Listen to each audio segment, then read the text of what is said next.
Or like, parang, ito na naman ba yun? Parang, baka, magsi-champion ba kami? Mauulit lang yung dalawang season na first runner-up na naman. Kasi, sobrang bigat talaga sa loob. Napakasarap.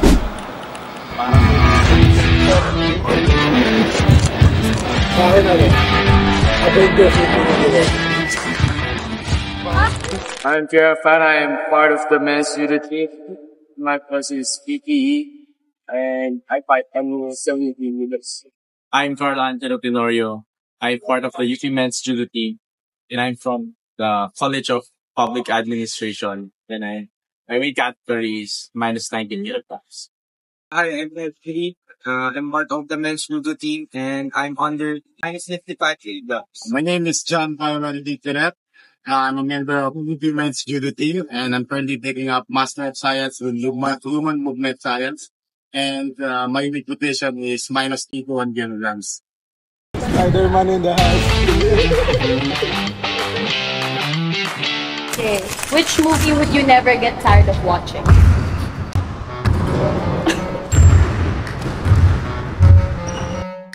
Avengers, that game. Sa akin, Avengers Infinity War. Avengers Civil War. Siguro yung sa si Patrick Bateman, nag-Batman. If you could travel anywhere in the world, where would you go and why? Thank you so much for this wonderful question. For me,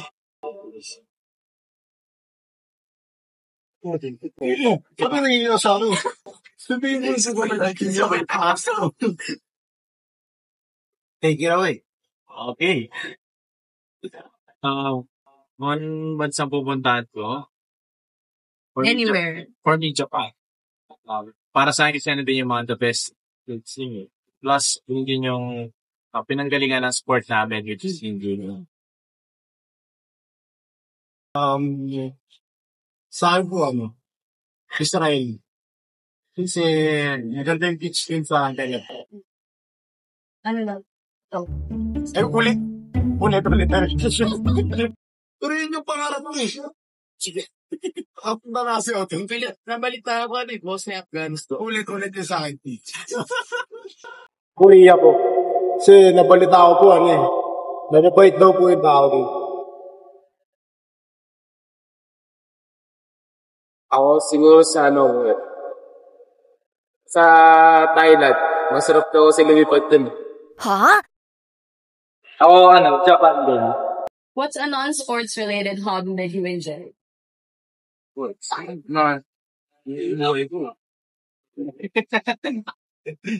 Ako siguro, yung reading books, tsaka yung pagtambay sa library, gano'n. Sa akin, pagpasa din ng articles or sa paper.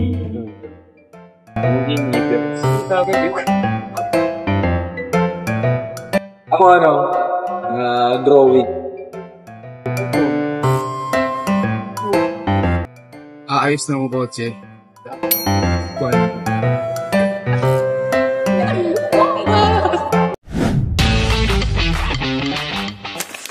you interested in judo, and when did you decide to pursue judo?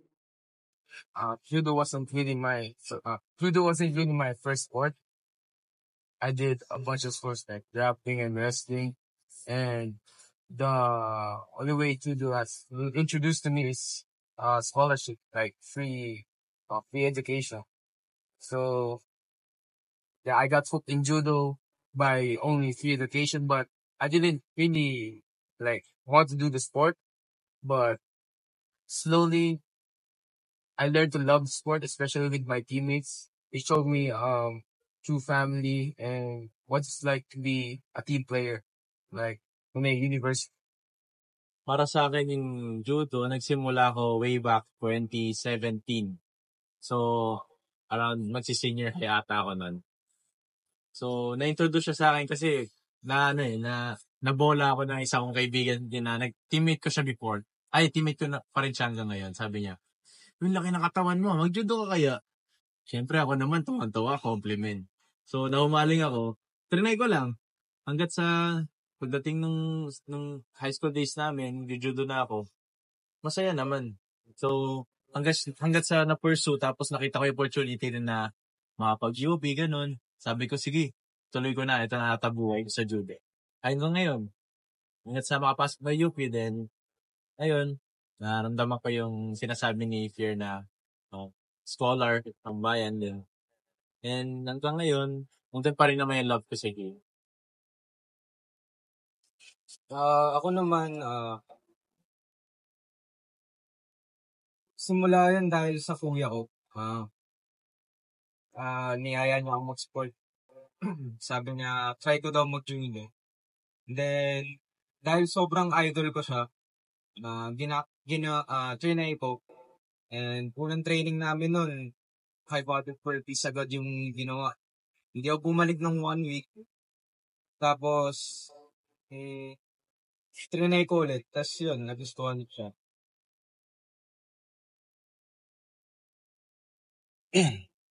Ako naman, nag-start ako ng 12 years old ako. Nung nag-start akong mag-training ng judo. So yun, galing lang din sa imbitasyon galing sa dati kong coach na sabi niya, uy, parang okay ka, medyo malaki ka, ganyan. Tapos, sumitra yung sport. And then, yun, up until now, may mga moments ako. Parang iniisip ko, hanggang hindi rin ako makapaniwala na at this point, like, nandito na ako, nakapag-training na ako. Kasi hindi ko rin alam kung paano talaga nagsimula. Parang sobrang bilis lang din nung pangyari. Pero yun, sobrang na-enjoy ko lang din yung sport. First question, what is your favorite move and why? Favorite move? Gusto ko yung move na to kasi nakita siya sa WWE. Flex. Or in judo, they call it Uranage. So, parang angas na siya. Ako, Uchimata. So, napakaangas kasi niya. Kaya, Sa akin naman, leg technique.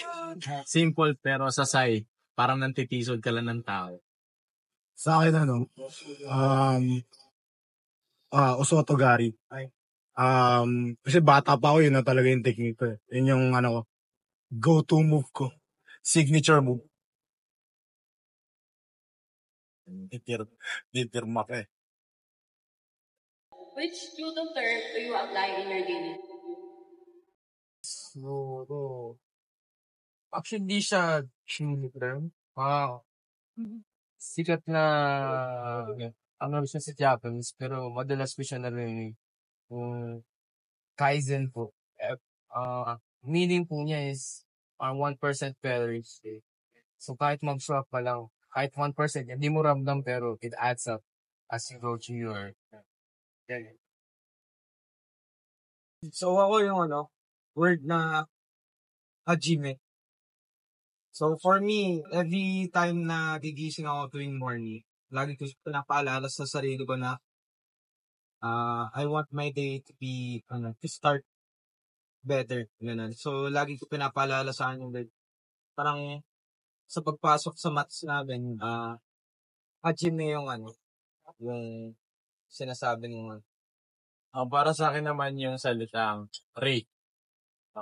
Kasi doon namin nakukuha yung respect. Papasok ng maths tsaka palabas ng maths. So every time na gigising ako, pinapaalala rin sa akin na everyday kailangan ko may respect. Hindi lang sa akin pero sa lahat ng nasa paligid. Sa akin yung term na judo itself means yung the gentle way. Kasi naniniwala ako yung sport namin na judo, hindi lang siya sport eh. So it's a way of life. So bilang isang martial artist or judokas, na-apply namin yung discipline tsaka yung respect, hindi lang sa loob ng mats kundi pati sa labas o yung mga ginagawa namin sa pang-araw-araw. Do you have any rituals or routines before a big match? My rituals is I just enjoyed the moment. Yeah. I try to move myself away from my phone and try to be in that moment. Try to feel the feelings around me, and I wanna experience the real thing. Like I'm on that moment, and only gonna happen today, not tomorrow, not another day, only today. So I wanna feel every emotion, and yeah, just be in that mode. Yata ko kanina. Ako, yung haharap ako sa crowd mo bago pumasok ng games. Yun yung naging ritual ko. Every time I step on the mats. Sa akin naman, pinapagpag ko yung sarili ko before entering the match. Sinishake it off ko yung pressure para pagdating ng match, syempre yung kaba, nasa labas na. So, I'll trust the process with my training. Tapos doon ko nilalabas sa loob. Sa akin may dalawang rituals pero medyo nakakaya banggitin. Yung una, meron lang akong isang particular na underwear na sinusuot pag may laban ako. Yun yung lucky brief ko eh. Tapos yung pangalawa, dapat makapag-CR ako sa venue. Yun. Pag di ako napag-CR sa venue, parang medyo pangit yung laro ko eh. Marking the territory. Parang asset. Territory. Yan naman lang. Kaya pala nakawala ka bigla, boss. No, wala. Yun ang nawawala. Kasi hinahanap namin siya, nawawala siya. Marking the territory. Gumaganon pa nga ako minsan. Nangat nga, no? Hanap ka ng puno. What are some insights or secrets about your life as a judo athlete that most people don't know? Pag sinabi ko yung secret, hindi na siya secret. Tama ka naman. Tama ka naman. Dahil dyan, sasabihin niya na yung secret niya. Siyempre, yung malaman na yung secret.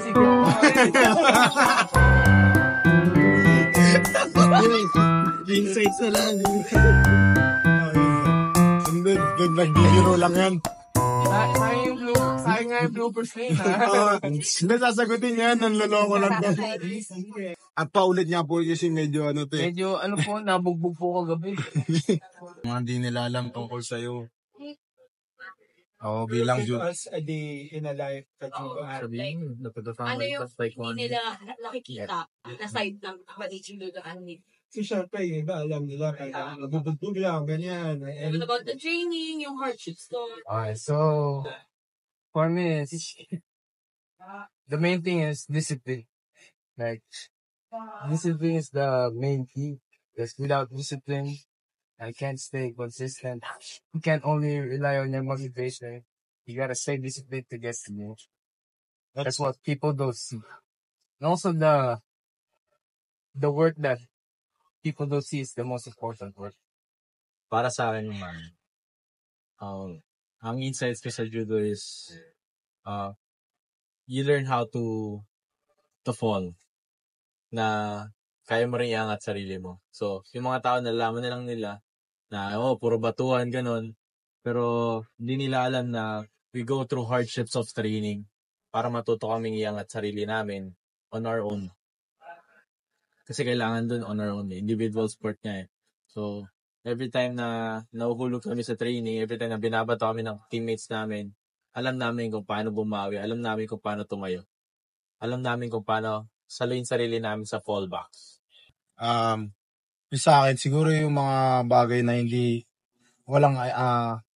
alam ng mga tao sa amin or sa akin bilang isang judo player is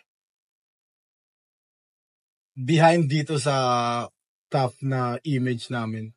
Siyempre may mga times na napanghihinaan din kami ng loob.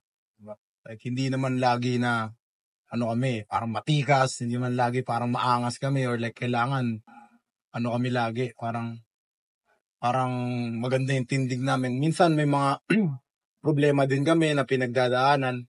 Pero dahil nga sa judo, natututo kami na lumaban lang. And yun, share ko na din dito. minsan may mga times na pag pangit yung ensayo ko or like pangit yung training yung laro, umiyak talaga ako. Iyak talaga, gulgul. Gisa. Yun siguro yung mga bagay na hindi alam ng tao. Siguro yung dagdagan ko lang din yung sinabi niya na sa likod ng lahat ng victory na meron kami pinagdadaanan na sobrang hirap na proseso na hindi nakikita ng mga tao. Nakikita lang nila, parang, nakakatawa to tao to. Kadalasan yung mga judo, mga komedyante kami. Pero hindi na nakikita yung parang tikot nung buhay namin na nahirapan din kami, gano'n, napapagod. Yun. Your opinion, what needs to be done for judo to be seen as a world sports? Hindi yan. Number cancel yung baka makancel kami yan. Number 1 ba? Puro suportahan nila yung mga lahat ng tao. Suportahan nila yung mga minor sports lang din or kahit sports. Kasi every individuals na athlete, same amount ng effort yung binibigay para sa sports nila. So, para makita din ng ibang tao yung dedication or yung ginagawang paghihirap ng tao dun sa sports na yun. Kailangan, para ma-appreciate nila, kailangan nila panoorin. So, yun. Hindi nila malalaman unless, So, yun. Try lang nila support. Siguro sa akin, try nyo yung sport. Yun lang masasabi ko. Try nyo yung sport. Kasi, alam ko may mga mainstream na sports dyan, pero give it a shot. Diba? Malay nyo, ito na pala yung sports na inaarap nyo. And just try it. Para sa akin yun. Maybe hindi naman yung judo lang na sport yung kailangan nito. Maybe other sports din, kailangan ng exposure. Kasi sobrang limited ng view ng mga tao sa mga other sports. Since every time they scroll sa social media, bilang lang sa kamay natin yung makikita natin sports. So, every time na mag-iisip sila, may iba pa bang sport ang Pilipinas? Maybe baka magbukas yung pananaw nila na may iba pang sport, na may ganito pala. Especially, baka mamaya andun pala yung passion nila. Kasi yung ibang tao, namumulat lang yan every time once they try the sport or once they try a thing. So, ayun lang naman. Just try a sport na pwedeng sa tingin nyo magiging masaya kayo, and at times as time goes by, baka yun na yung magustuhan ng tao. And maybe can be part of the sport na kailangan din ng ganito. Lalo na exposure. Sa akin naman po, kami naniniwala kami na ang kaya lang namin kontrolin is yung mga bagay na kaya namin kontrolin. Pero siguro magagawa namin is yun, push pa yung sport, palawigin pa siya. So yung proseso na para siyempre wala namang, feeling ko lahat naman kami, yung ibang mga sport din, nangangarap na sana ganito yung exposure namin katulad ng ibang sport, or sana yung supportan na tatanggap hindi lang galing sa mga nanonood, pati sa university, katulad din nung sa mga ibang mga sikat na sport.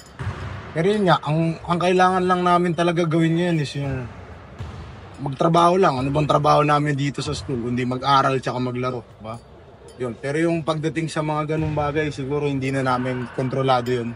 Pero yun, nangangarap din kami na sana maging equal, or sana maging mas equal pa yung pagtingin ng tao pagdating sa sport namin. Pero yun, magsisimula yun sa pinaka head pa hanggang sa sana marami pang mga bata na tumangkilik para mas tumaki pa yung sport.